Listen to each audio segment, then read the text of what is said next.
નમસ્કાર. નિર્માણ ન્યૂઝની વિશેષ રજૂઆત ઝીરોર કાર્યક્રમ સાથે હું છું યજ્ઞ ત્રિવેદી.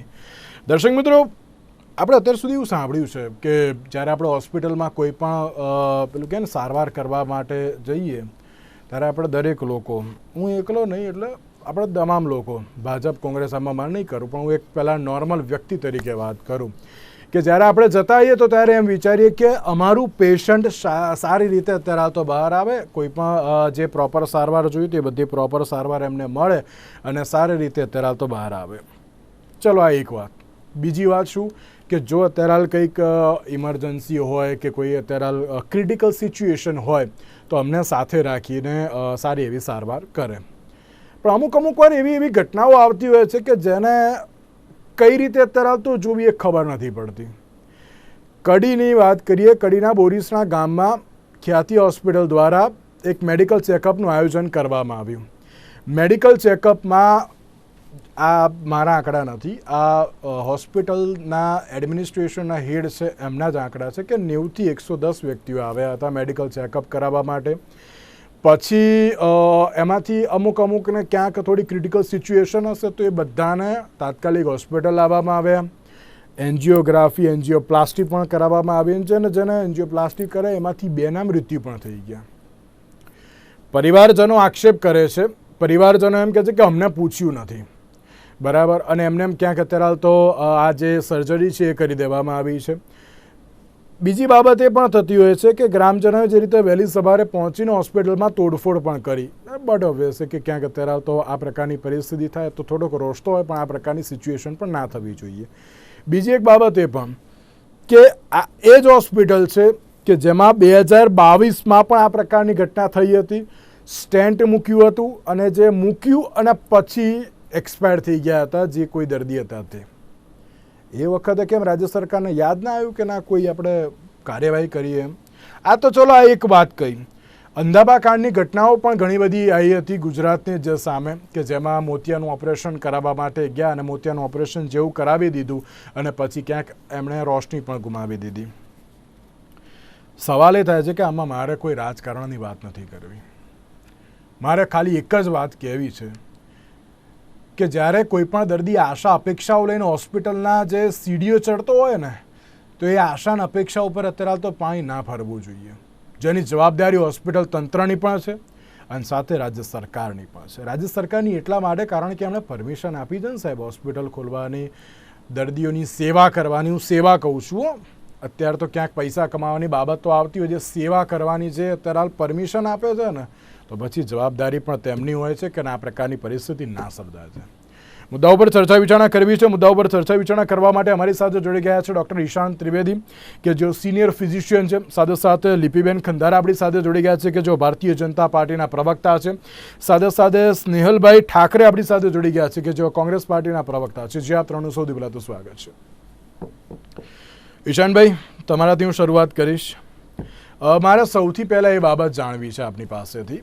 એન્જિયોગ્રાફી અને એન્જિયોપ્લાસ્ટી કરાવવા માટે જે દર્દી ગયા, આપણે અત્યારે કોઈ રાજકારણની વાત નહીં, મારે એક મહત્ત્વનો પ્રશ્ન આપને પૂછવો છે.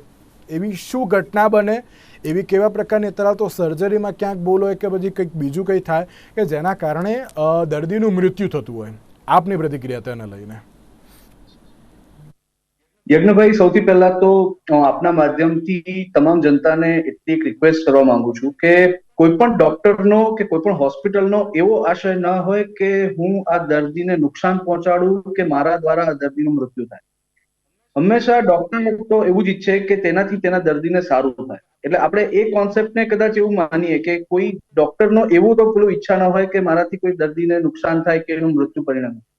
હવે આજે આખી ઘટના છે તેમાં હું એટલું જ કહીશ કે કોઈ પણ હોસ્પિટલ એક પ્રોપર પ્રોટોકોલ ફોલો કરી અને કોઈ પણ ટ્રીટમેન્ટ કરતી હોય તો તેનાથી આજે અમારે આવું કહેવાય કે એન્જિયોગ્રાફી દરમિયાન અથવા તો એન્જિયોપ્લાસ્ટી દરમિયાન અથવા તો બાયપાસ દરમિયાન 100 દર્દીઓમાંથી આવા દર્દીઓ કે જેમને વધારે કોમ્પ્લિકેશન હોય તેવામાં મૃત્યુ થવાની સંભાવના 100માંથી 1 કે 2% હોય છે. વધારે સંજોગોમાં જ્યારે કોમોર્બિડ કન્ડિશન્સ એટલે સાથે બીજી બીમારીઓ એની સાથે હોય છે ત્યારે પણ એવા દર્દીઓમાં મૃત્યુ થવાની સંભાવના છે એ લગભગ એવું કહેવાય કે લગભગ ઘણી વાર 4 થી 5% પણ થતી હોય. પણ જો પ્રોપર પ્રોટોકોલનું ફોલો કરવામાં આવે તો ડેફિનેટલી આવી તકલીફોમાંથી આપણે બહાર આવી શકીએ છીએ. રાજકારણને બાજુ મૂકી હું ડોક્ટર તરીકે એવું જસ્ટ કહી શકું કે મને એવું લાગે છે કે કોઈ જગ્યાએ પ્રોપર સમજણ વગર જો દર્દીને સીધું સમજાવ્યા વગર, દર્દીના સગાને ભરોસામાં લીધા વગર, દર્દીના સગાને બોલાવ્યા વગર કોઈ પણ પ્રોસિજર કરી દેવી અને પછી પાછળથી કોમ્પ્લિકેશન થતા જો ત્યાં જવાબ આપવા માટે કોઈ હાજર ન હોય તો તેવી ઘટનાઓને ટાળવી જોઈએ. અને આમાં દર્દીને પ્રોપર એક્સપ્લેન કરી, સગાઓને પ્રોપર એક્સપ્લેન કરી કે જેમાં હૃદય કે ફેફસા જેવા મહત્વના અંગો કે મગજ જેવા મહત્વના અંગો ઇન્વોલ્વ હોય ત્યારે એને ફક્ત ને ફક્ત કેમ્પ રૂપી આખું સ્ટ્રક્ચર ઉભું કરીને એવું દર્દીઓને એકદમ જ એક કોમન પ્રોસિજર તરીકે ટેકન ફોર ગ્રાન્ટેડ લઈ લેવા, તો એ પ્રકારની જો ઘટના થઈ હોય તો તેના માટે આ જવાબદાર ગોતી અને તેમના વિરુદ્ધ એક પ્રોપર કાર્યવાહી થવી જોઈએ તેવું મારું અંગત માનવું છે. ઈશાનભાઈ, આવી કોઈ પણ પ્રકારની સર્જરી થતી હોય પહેલા પરિવારજનોની પરમિશન લેવામાં આવે છે? કોઈ ફોર્મ બોર્મ ભરવામાં આવતું હોય? જી બિલકુલ. આવા દર્દીઓને જ્યારે પણ કોઈ પણ પ્રોસિજર કરવામાં આવે, અમે લિટરલી હવે તો કાયદા એવું કહે છે. શું કેના જવાબદારી કોની, કેવી રીતનું હોય, શું હોય પ્રોસિજર? હા, એટલે આમાં હું બહુ જ કહું કે જ્યારે કોઈ પણ કેમ્પ માટે કોઈ પણ દર્દીને લાવવામાં આવે તો ત્યારે હોસ્પિટલે અમુક પરમિશન લેવાની હોય છે, જેમાં મોટે ભાગે આખા ગામને ઇન્વોલ્વ કરતો કોઈ મોટો કેમ્પ હોય ત્યારે પોતાની પ્રિમાઇસીસમાં જ્યારે કોઈ કેમ્પ કરવામાં આવે ત્યારે એ માટે હોસ્પિટલનું એડમિનિસ્ટ્રેશન જણાવે કે આવી રીતે અમે કોઈ કેમ્પ કરી રહ્યા છીએ, તો તેના માટે જુદી જુદી વિભાગની, જેમ કે એવું કહેવાય કડી વિભાગમાં થયું છે તો એને અમુક વિભાગ, આરોગ્ય વિભાગની મંજૂરી લેવામાં આવી હોય કે આ રીતે અમે કેમ્પ કરીએ છીએ. બીજી એ મંજૂરી જો પૂરી ન થઈ હોય તો એમાં જ્યારે આવો કેમ્પ પણ કરી દીધો, આપણે લોકોના ભલા માટે જ કેમ્પ કર્યો છે, તો તેના માટે દર્દીને પ્રોપર સમજાવવું જોઈએ કે આ પ્રોસેસ છે, આ પ્રકારનું એનું સ્ટ્રક્ચર છે, આવી રીતે આમાં વાયર પસાર કરવામાં આવશે, હૃદય સુધી પહોંચાડવામાં આવશે, ડાઈ આપવામાં આવશે, એવું એ સમજાવવા માટે ડોક્ટરની અથવા તો ડોક્ટરના આસિસ્ટન્ટની જવાબદારી હોય છે. ત્યારબાદ એમાં એક ફોર્મ ભરવામાં આવે છે જેમાં ઓપરેશન માટેનું ફોર્મ, પ્રોસિજર માટેનું ફોર્મ, એનેસ્થેશિયા માટેનું ફોર્મ, પોસિબલ કોમ્પ્લિકેશનનું આખું લિસ્ટ છે. ટેક્સ્ટબુકમાં અમારે લખેલું છે કે આટલા કોમ્પ્લિકેશન 1001 જણને થઈ શકે, આટલા કોમ્પ્લિકેશન 1,01 જણને થઈ શકે. તો એ પ્રોપર જો દર્દીને સમજાવવામાં આવે તો એનાથી આ બધી વસ્તુઓનું એક પ્રોપર, એટલે બેઝિકલી આ કેવું છે ખબર છે, અત્યારે લોકો એમ કે તમે અમારે ત્યાંથી મીઠાઈ લઈ જાઓ, કોઈ વાંધો નથી, પણ ઘણીવાર એ મીઠાઈની અંદર ભેળસેળ છે નથી જે ખબર નથી પડતી. એવી જ રીતે એમ કે તમે અમારે ત્યાં આવો, તમને ઓપરેશન થઈ જશે, પ્રોસિજર થઈ જશે, ચિંતા ન કરો. આ ચિંતા ન કરો શબ્દ વાળો છે અને સગા પણ સાથે એમ જ પૂછે, સાહેબ મારા સગાને કઈ થશે નહીં ને? એટલે કે ના, તમે ચિંતા ન કરો, બધું થઈ જશે સારું. અને એમાં જયારે કોમ્પ્લિકેશન થાય છે, યસ, એમાં ટ્રસ્ટ, એ ટ્રસ્ટને બદલે જો પ્રોપર એક્સપ્લેનેશન થતું હોય, એમાં પ્રોપર સમજાવેલું છે તેવી સાઇન લેવામાં આવે. ઘણીવાર અમે લોકો તો અહીંયા સીસીટીવી કેમેરાની અંદર પણ એવું હોય છે કે અમે દર્દીને પૂરેપૂરી માહિતી આપેલી છે, સમજાવેલી છે. જો આ પ્રકારની ઘટનાઓ મિસ થાય અને દર્દીને કંઈક નુકસાન થાય પછી ત્યારે એ તકલીફ થાય છે. આ રહી ડોક્ટરની ભૂલ. અને બીજું ઘણી વાર એવું થાય છે કે જ્યારે બધું સારું ચાલતું હોય ને ત્યારે અમુક સગાઓ સાથે હોય છે, પણ જ્યારે કંઈક બગડી જાય ને ત્યારે એ સગાઓ ગાયબ થઈ જાય છે, પછી બીજા જ સગાઓ સીધા એન્ટર થઈ જાય. તો આ રહી એ દર્દી અને એના સગા તરફની. એટલે આ બંને વસ્તુનું એક પ્રોપર આમાં જવાબદાર કોણ છે કે ઓળખીને એનું એક પ્રોપર નિદાન કરી અને તે માટે જવાબદારો સામે પગલા લેવા જોઈએ. ઓકે, સ્નેહલભાઈ, આપની પ્રતિક્રિયા જે આખી ઘટના બની તેને લઈને. સૌ પ્રથમ તો મારી પ્રતિક્રિયા આપું એના પહેલા જે આ દુર્ઘટનામાં દિવંગત થયા છે એમને આપના માધ્યમથી હું એક શોક સંદેશો પાઠવીશ કે એમના આત્માને શાંતિ મળે અને એમના પરિવારજનોને આ દુઃખ સહન કરવાની શક્તિ મળે. બાકી હવે જે પ્રતિક્રિયાની તમે વાત કરો છો તો તમે શરૂઆતથી જ જે કીધું કે આમાં પ્રતિક્રિયા આપવા કરતા એક રીતે તો ગુસ્સો પણ આવે છે અને આ વ્યાજબી છે. શા માટે? કારણ કે છાસવારે આ ગુજરાતમાં તો બનતું જ રહે છે અને આ એક દુર્ઘટના તો નથી પણ આ એક કોર્પોરેટ, એટલે જેમ આપણે કહી શકીએ જે રીતે માફિયા છે, આ હવે એને મેડિકલ માફિયાનું નામ આપવું એ કંઈ ખોટું નથી. એમાં અતિશયોક્તિ જરા પણ નથી. કારણ કે આમાં આ એક સુનિયોજિત કાવતરું જ ચાલે છે અને આ ફક્ત આજે પહેલો બનાવ બન્યો એવું નથી. તમે અગાઉ પણ કીધું કે 2022માં પણ થયું છે અને છાસવારે આ બનાવો બનતા રહે છે, પણ એમાં ભીનું સંકેલવામાં પણ આવે જ છે. કારણ કે આ વસ્તુ જે કહેવાય છે કે ગામથી ગાંધીનગર સુધી જે આ આખી ચેઇન સિસ્ટમ ચાલે છે, આમાં આજે જે રીતે ભૂમાફિયાઓ ચાલે છે કે જેમાં નીચેથી લઈને ઉપર સુધી જે ટકાવારી જાય છે, એ જ રીતે હવે મેડિકલમાં થઈ ગયું છે કે દરેક વસ્તુમાં હવે લોકોએ કમાવાની વસ્તુ. તમે કે ઈરશાનભાઈ કીધું મને બહુ યાદ નહીં, પણ જે સેવાની જગ્યાએ હવે જયારે મેવા લેવાની જયારે વાત આવે છે ત્યારે આવી દુર્ઘટનાઓ બનતી હોય છે. અને આ સુનિયોજિત કાવતરું જોઈને કહી શકાય, દુર્ઘટના તો હું કહેતો જ નથી. અને આવા જે તમે જે વાત કરી ભૂતકાળમાં મોતિયા અંધાપામાં, તો એમાં આપણે માંડલ હોય, અમરેલી હોય, રાજકોટ હોય કે જસદણનો દાખલો લઈ શકીએ છીએ. અને ખાસ કરીને આજે આપણે જેના માટે વાત કરવા બેઠા છે, આજે હોસ્પિટલ, ખ્યાતિ હોસ્પિટલ. તો ખ્યાતિ હોસ્પિટલનો આ પહેલો કેસ તો નથી જ. 2022માં પણ આ રીતે જે થયું હતું. અને ખ્યાતિ હોસ્પિટલ આવા ઘણા બધા કિસ્સાઓ સામે આવશે જ્યારે જો સરકાર પૂરી રીતે તપાસ કરે. ફક્ત અમદાવાદમાં જ નથી, પણ સુરત કે બરોડા કે ગાંધીનગર કે મોટી મલ્ટી સિટીઓમાં પણ જે આવી મોટી મોટી હોસ્પિટલો ખુલી છે. કારણ કે આજે પીએમજેવાય ના નામે એ લોકો ફક્ત આપણી પાસેથી જે સરકાર પાસેથી એક પરવાનો લઈ લે છે પૈસા ઉઘરાવવાનો, જે રીતે એક એટીએમ મશીન મળી જાય છે એ લોકોને. કારણ કે આવા જે કેમ્પો કરે છે, ઈશાનભાઈ ખૂબ જ સરસ વાત કરી કે આ ખરેખર એનો એક પ્રોટોકોલ ફોલો કરવાનો હોય છે. જે 90%, હું કદાચ ખોટું નથી કહેતો તો 90 થી વધારે જ હશે, પણ જે મેડિકલ કેમ્પો જે કરે છે દરેક હોસ્પિટલો, મોટી મોટી હોસ્પિટલો, એ કોઈ પરવાનગી લેતી નથી. સિટીમાં તો નથી જ લેતી. હું એક ગામડાથી આવું છું તો હું તો જોઉં છું કે દરેક જગ્યાએ મેડિકલ કેમ્પ છે. હા, એવું નથી બધા કમાય, અમુક સારા વ્યક્તિ પણ આવે છે. એવું નથી કહેતો કે બધા જ આ રીતે કમાવાની વૃત્તિથી આવે છે, પરંતુ એ સેવાના ભાવે પણ આવતો હોય, પરંતુ એ જે રૂલ્સ એન્ડ રેગ્યુલેશન ફોલો નથી કરતા, અને જેના પરિણામે આવી ઘટનાઓ બનતી હોય છે. તો સૌપ્રથમ તો એનો પ્રોટોકોલ જે ફોલો થવો જોઈએ. અને આવી જે બધી મોટી મોટી હોસ્પિટલો જ્યારે કરતી હોય છે તો એમાં આમાં તો એક મોટો સવાલ એ છે ખ્યાતિ હોસ્પિટલ માટે. કારણ કે જોવામાં આવે તો સમજો કે 2020-21 પછી જ્યારે હોસ્પિટલ બને છે, 4-6 મહિનામાં જ્યારે એને લાયસન્સ મળી જાય પીએમજેવાય નું, આજે તમારે એનું લાયસન્સ લેવું હોય તો એની પર પ્રોસેસ, એક પ્રોપર પ્રોસેસ છે જે ફોલો કરવી પડે છે. તો તમને આનો જ્યારે લાયસન્સ એનું મળી ગયું, તમને પીએમજેવાયમાં તમે રજીસ્ટર થઈ ગયા, અને પછી જે રીતે આ બધા ઓપરેશન કરવાના હોય છે તો એમાં પણ એક પરવાનગી લેવાની હોય છે. હા, બની શકે અમુક કેસીસમાં કે ઇમરજન્સી છે તો એમાં આપણે પરવાનગી મળવાની અપેક્ષાએ ઓપરેશન કરી શકાય.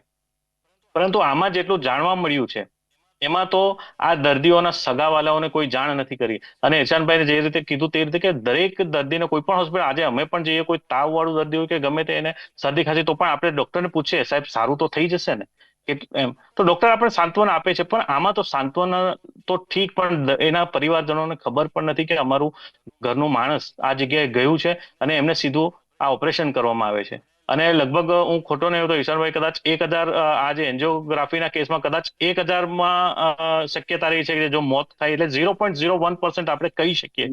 તો એક સાથે આટલા 19 જણાને જ્યારે લાવવામાં આવે છે, એમાં 7ના પર જે ઓપરેશન થયું એમાં 2 ના મૃત્યુ થાય છે અને 5 હજી આઈસીયુમાં છે.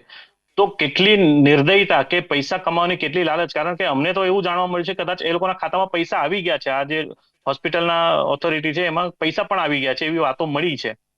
સત્ય શું છે એ કદાચ તપાસ કરીએ. અને જોવા જેવી વાત એ છે કે આનું જે કનેક્શન જ્યારે છેડા મળે છે તો કોની સાથે મળે છે? ભાજપના મોટા માથાઓ એટલે કે નેતાઓ. હમણાં આખો દિવસ જ્યારે ચર્ચાઓ ચાલી તો એમાં આરોગ્ય મંત્રીનું પણ નામ આવે છે, કારણ કે ઉદઘાટનમાં કે બધા ફોટાઓ આ હોસ્પિટલના જે ડિરેક્ટરો હતા કે ચેરમેન હતા એમના સાથે જોઈ શકાય છે.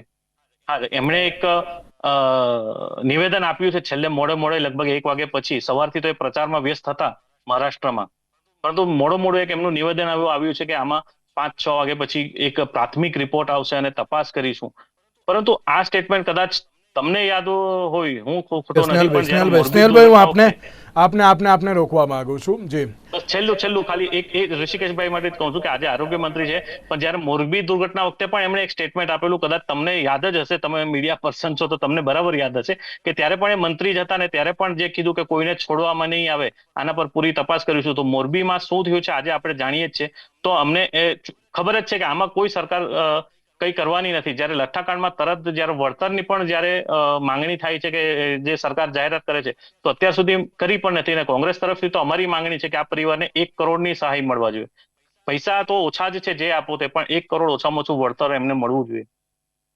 હા, તો અત્યારે હાલ મળવી જ જોઈએ, એમાં કોઈ શંકા સ્થાન નહીં. લિપિબેન, જે પ્રમાણે આખી ઘટના થઈ, મેં પહેલાં પણ કહ્યું કે 2022માં પણ આ ઘટના બની હતી. જો સરકાર જાગી ગઈ હોત તો અત્યારે આ બીજી ઘટના ના બની હોત. આપની પ્રતિક્રિયા સૌથી પહેલા તો. આજે જે આ હોસ્પિટલમાં જે બનાવ બન્યો છે ખરેખર દુઃખદ બનાવ કહેવાય. આખા સમાજ માટે, સરકાર માટે, અને વિપક્ષ હોય કે સરકાર હોય કે ડોક્ટર કમ્યુનિટી હોય, દરેકને દુઃખ થાય કે કોઈ પણ પરિવાર, કોઈ પણ કુટુંબ જ્યારે પોતાના પરિવારજનને આ રીતે ગુમાવે તો કોઈને પણ દુઃખ થાય. અને સરકારની દ્રષ્ટિથી કહું તો ખૂબ જ ગંભીરતાથી અને સંવેદનશીલતાથી આને જોવાય ને એ પ્રકારનો આ બનાવ કહેવાય.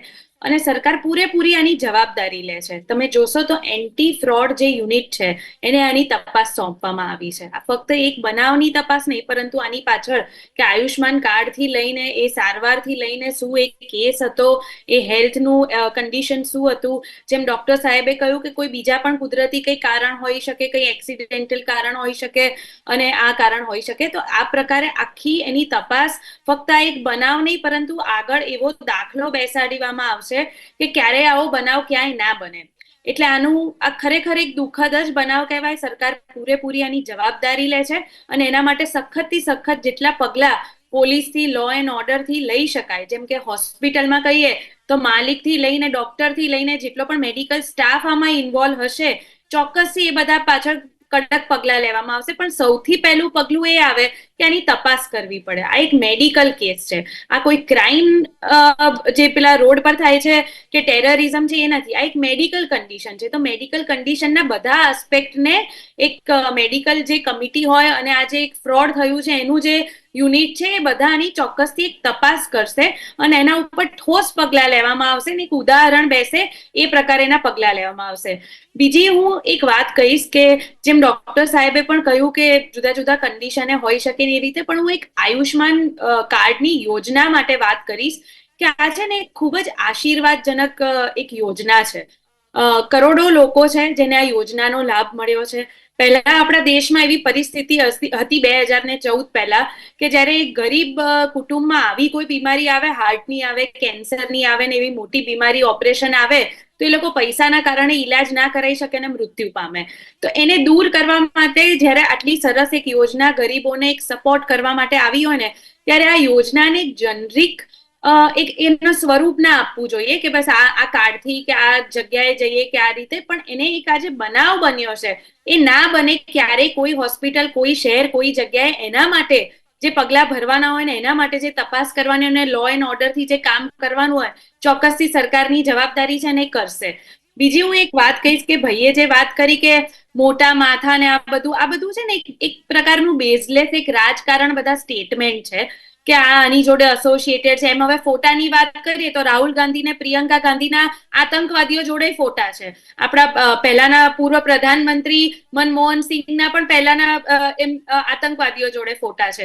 એટલે ફોટાની વાત ને આ બધી જે તમે બેઝલેસ વાત કરો છો કે કોઈના કદાચ કોઈના ઉદ્ઘાટનમાં કોઈ જગ્યા પર કોઈ હાજરે રહ્યું હોય પણ એને ના બનાવને જોડવું ને આને રાજકારણ કહેવાય. અને ભાઈ આવા દુઃખદ બનાવમાં એક કુટુંબને તમે જેમ પહેલા સાંત્વના આપી, આશ્વાસન આપ્યું કે આવું ના બનવું જોઈએ, ત્યારે આપણે એમાં રાજકારણ ના કરવું ને એ આપણા બંનેની મોરલ રિસ્પોન્સિબિલિટી કહેવાય.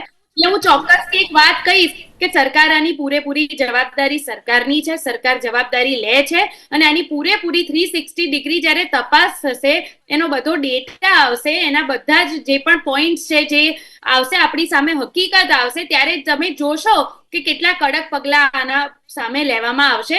બધા જ લાયસન્સ રદ થઈ જશે, જરૂર પડે તો હોસ્પિટલે બંધ થઈ જશે, બધા ડોક્ટરના લાયસન્સ કેન્સલ થઈ જશે.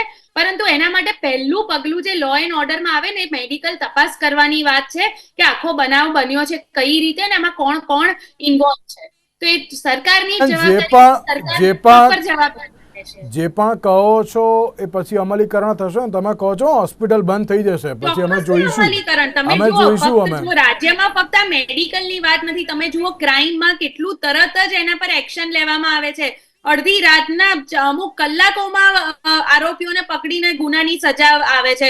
તમે દીકરીઓ સાથે જે કૃત્ય થાય છે તમે પહેલા જોશો ને અત્યારે જોશો, કેટલા કલાકોમાં જ આરોપીઓ પકડાઈ જાય છે, ગુનેગારો પકડાઈ એક મિનિટ આપને રોકવા માંગુ છું. તો એની જવાબદારી લઈને કાર્યરત છે જ, પરંતુ આજે બનાવ બન્યો છે ચોક્કસથી દુઃખદ કહેવાય. આની પૂરેપૂરી જવાબદારી સરકારની છે ને એના માટે જેટલા કડક એવું ઉદાહરણ બેસાડવું જોઈએ અને એ થશે કે ફરી ક્યાંય આવો બનાવ ના બને કોઈની સાથે. સ્નેહલબેન કઈ કહેવું છે? જી સ્નેહલભાઈ. જી, તો સૌથી પહેલા તો લીપીબેનને હું કહીશ કે જે રાજકારણની વાત કરે છે, તો અમે વિપક્ષનું અમારું કામ છે કે સત્તા પક્ષને એક અરીસો બતાવીએ. અને એમણે જે વાત કરી, હવે એમના 3 મુદ્દા પર હું કહીશ કે સૌથી પહેલા તો એમણે દર વખતે એમનું ટિપિકલ જે ભાજપના જે પ્રવક્તાઓ આવે એ 2014 પછી જ એમનો તો સૂર્યોદય થયો હતો. એટલે એ જે વાત કરતા કે આ આયુષ્યમાન કાર્ડની વાત કરે તો એના પર પણ એમને પૂછીશ એક પ્રશ્ન. પણ એના પહેલા કદાચ બેનને યાદ હોય તો RSBY તમને ખબર છે? RSBY યોજના, તમે કહી દો. રાજીવ ગાંધી, Continue. એટલે સ્વાસ્થ્ય યોજના હતી, એ રાજીવ ગાંધીના હા, નામે. હા. એને વર્ઝન બદલીને તમે મા કાર્ડ કરી દીધું છે સરકારે. રાજીવ ગાંધી સ્વાસ્થ્ય મિશન એ જ હતું જેને આપણે ફેરવીને મા એટલે કાર્ડ એમાં કરો, 5 લાખ આયુષ્યમાન કરો. રૂપિયા મળતા હતા, તમે એવું કહેવા માંગો છો? બેન, દરેક 5 લાખ દરેક મળો છે વ્યક્તિને કે એમાં 10 લાખ 5 મળે છે, પણ રૂપિયાનો એનું વીમો બ્રેકઅપ મળતો તમને હતો. ખબર છે? અને ચાલો ગુજરાત ચાલો તમે રાજ્યમાં 10 બોલો. લાખનો વીમો મળતો એક જ હતો. મિનિટ, એક જ મિનિટ, લીપીબેન. લીપીબેન, લીપીબેન, એક જ મિનિટ, એક જ તમને મિનિટ. સાંભળ્યા છે? તમે એક જ મિનિટ, એક જ મિનિટ, એક જ મિનિટ, લીપીબેન. લીપીબેન, લીપીબેન, એક જ તમારે મિનિટ, એક argument કરવું જ છે તો મિનિટ, એક જ મુદ્દા તો મિનિટ. સાંભળી લો સ્નેહલભાઈ, ને. સ્નેહલભાઈ, સ્નેહલભાઈ, 5 લાખનો વીમો મળતો હતો સ્નેહલભાઈ, એમાં. તમે સ્નેહલભાઈ, સ્નેહલભાઈ, સ્નેહલભાઈ, થોડું ટૂંકમાં મને કહો, જી. મારે હજુ એક બે પ્રશ્ન પૂછવાના છે, એટલા માટે થોડું ટૂંકમાં કહો. આ બેન સાંભળે છે કે હું અરીસો બતાવવા બેઠો છું, હું રાજકારણ કરવા નથી બેઠો.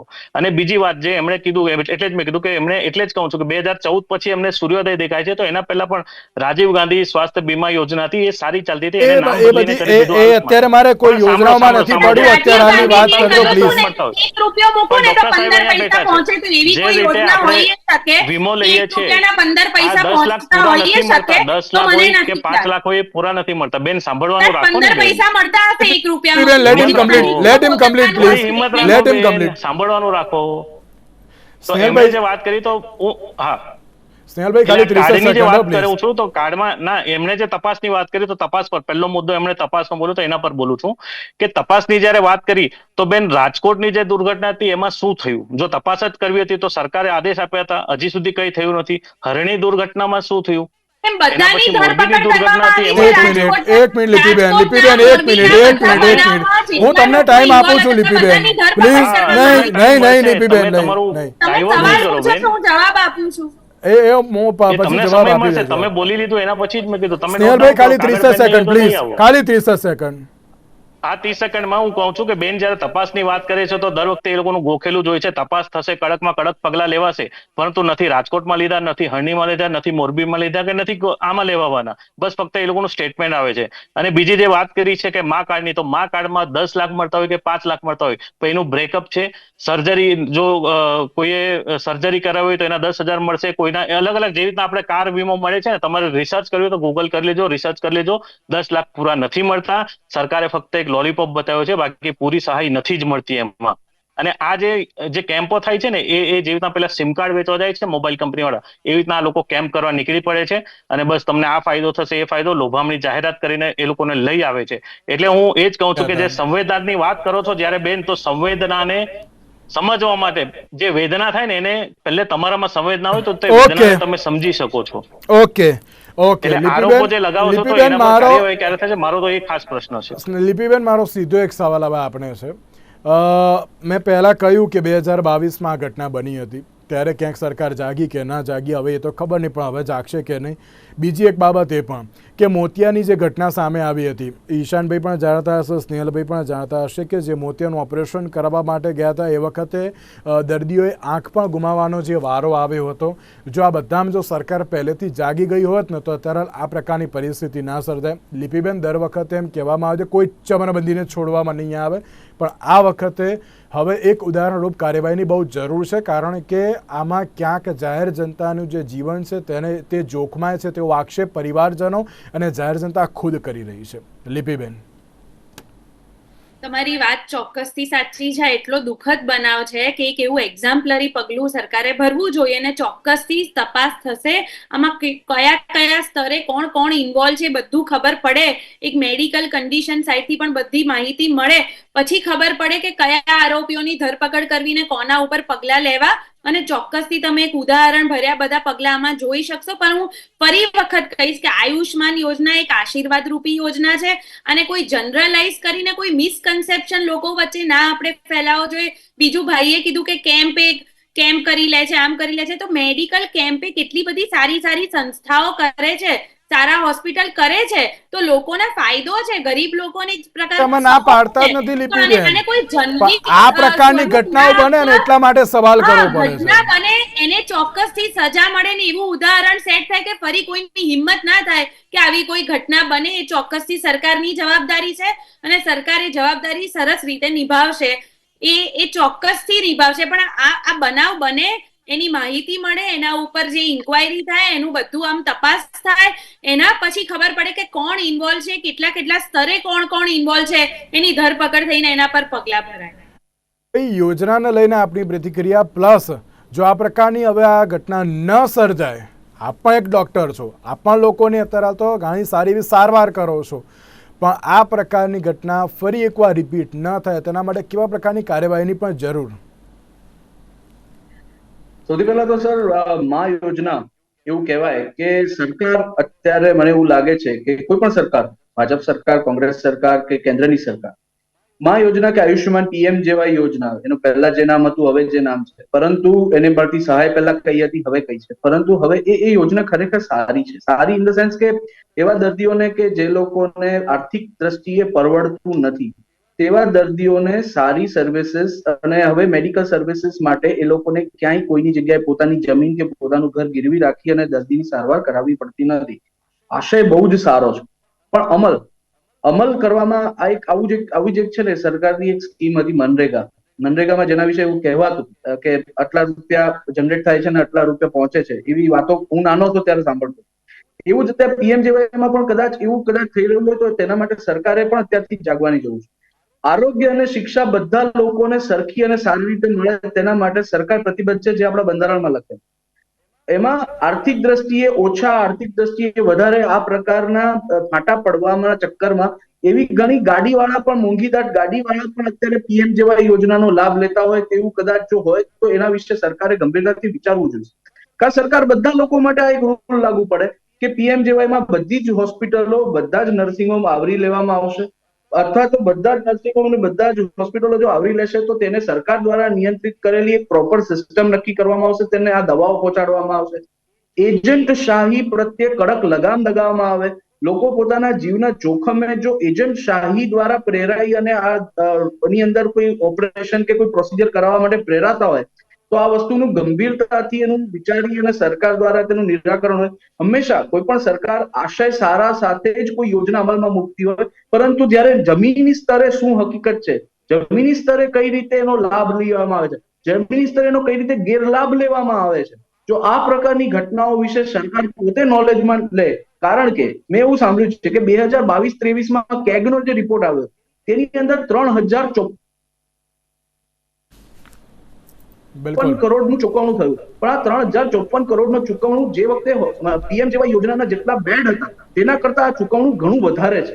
એટલે સરકારે આ જોવું પડશે. આમાં સરકારના પૈસા જાય છે, આમાં આપણા પૈસા જાય છે, આમાં પક્ષ વિપક્ષનો સવાલ નથી, પરંતુ આ લોકોના પૈસા છે, લોકો ટેક્સ ભરીને જે પૈસા સરકાર જરૂરી.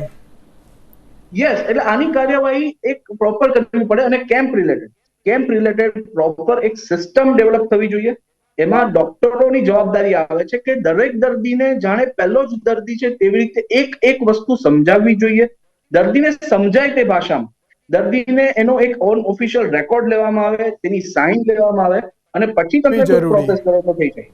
કાર્યવાહી ડેફિનેટલી જરૂરી છે સર. આ લોકોની, જે લોકો જવાબદાર છે, જો આવું થયું છે તેમાં કઈ જગ્યાએ ચૂક થઈ છે, કઈ જગ્યાએ ગુનો થયો છે, તેનું સરકારની એક પ્રોપર ટીમ દ્વારા તપાસ કરી અને તેના દ્વારા એનું પ્રોપર નિરાકરણ કરીને જવાબદારો સામે પગલા લેવા જોઈએ. ઓકે લિપિબેન, લાસ્ટ એન્ડ ફાઇનલ, ખાલી 30 સેકન્ડ. જમીની સ્તરે શું પરિસ્થિતિ છે, જોવાની જવાબદારી રાજ્ય સરકારની છે. રાજ્ય સરકાર અત્યારે તો કહેવું બહુ જરૂરી છે, અને સાથે જ આ કાર્યવાહી કેટલી ઝડપી થશે? ચોક્કસથી મેં પહેલા પણ વાત કરી છે કે આની પૂરેપૂરી જે તપાસ થઈ જાય કે આ બનાવમાં કયા સ્તરે કોણ ઇન્વોલ્વ છે, કઈ રીતે ઇન્વોલ્વ છે, મેડિકલ જે માહિતી હોય એ બધી તપાસ પૂરી થાય અને એક એન્ટી જે ફ્રોડ છે યુનિટ, એને આ તપાસ સોંપવામાં આવી છે. એટલે તપાસ પૂરી થતા ચોક્કસથી જેટલા સ્તરે જેટલા લોકો અને હોસ્પિટલ ઇન્વોલ્વ હશે તો ચોક્કસથી કડક પગલા ભરવામાં આવશે અને એક ઉદાહરણ સેટ થાય કે ફરી ક્યાંય આવી કોઈ પ્રકારનો બનાવ ના બને, એ પ્રકારે સરકાર જવાબદારીપૂર્ણ કાર્ય કરશે. ઓકે, લિપિબેન, ઈશાનભાઈ અને સ્નેહલભાઈ, આપ ત્રણ આભાર મળશે આ ચર્ચા વિચારણામાં જોડાવા માટે. તો દર્શક મિત્રો, હવે જોવાનું એ રહ્યું કે હવે કેવા પ્રકારની કાર્યવાહી રાજ્ય સરકાર દ્વારા ધરવામાં આવશે. કોઈ જ ચમરબંધીને છોડવામાં નહીં આવે. શું ચમરબંધીને પકડવામાં આવશે તો ઉદાહરણરૂપ કાર્યવાહી ક્યારે અને કેવી રીતે કરવામાં આવશે તે તો આવનારો સમય જ બતાવશે. તેની સાથે આજના ઝરોર કાર્યક્રમ જ આપશો. નમસ્કાર.